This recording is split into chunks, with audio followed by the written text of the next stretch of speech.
This is me. In front of me stands the world record deadlift for my weight class at 408.2 pounds. You're probably wondering how I got here. Let me explain. First, I want to talk about how a growth mindset has changed my life. Now, what is a growth mindset? Think about the way you view your own brain. Is it a finished product or is it a work in progress? That's the difference between a fixed and a growth mindset. In a fixed mindset, we stay in our comfort zones because we are afraid to prove we don't have what it takes. But when you switch to a growth mindset, you realize that your basic abilities are just a baseline. It's a shift from saying, I'm not good at this, to I'm not good at this yet. For the longest time, I had no passion or drive for anything.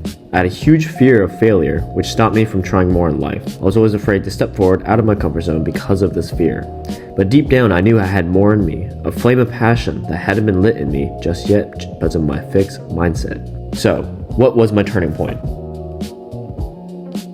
My turning point happened early in the morning.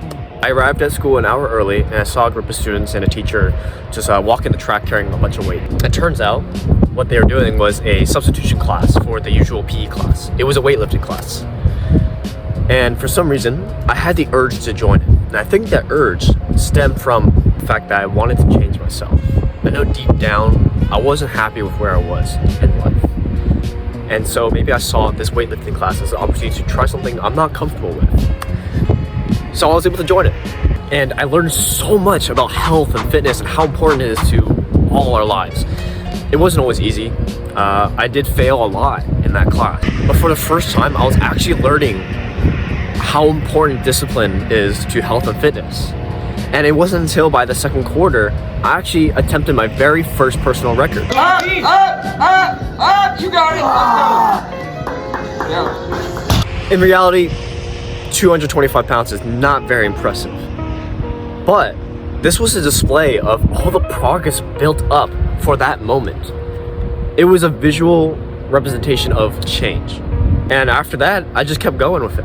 And even when I did fail, I took it as an opportunity to learn.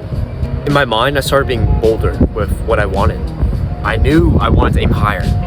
So I wanted to go for that world record. So I trained and trained and trained for that world record. As I started to see a lot of progress going into this, it was then I unfortunately injured my knee 2 weeks out, throwing someone in a judo competition. For a bit, I reverted back to my old self. I kept asking myself questions like, why? Why me? Why did this happen 2 weeks out from my actual competition where I was gonna attempt the world record and now my knee's broken, you know? And I kept asking, why me, why me, why me? I was winning the match. I was upset with myself. But I remembered how that thinking led me to a hole I didn't want to be in. My dad always told me, it starts with a thought. And while it is a short quote, it is very important and imperative to how we think today. Feeling upset is inevitable. It sucks, right? But I learned that I also choose my response. So over the years, I learned I can either stay upset, get hung up on the idea of why me, or I can look at it as an opportunity to learn and reset my life. So that's what I did. I was gonna show up anyways to prove to myself that I'm not gonna let something like this stop me from doing what I love. With the help of my coach, I actually broke the world record. Despite my broken knee, I pulled it off. In the video, you can see me hobbling a little bit. It's pretty funny. But I was ecstatic. This was not supposed to happen. I was not supposed to get that record.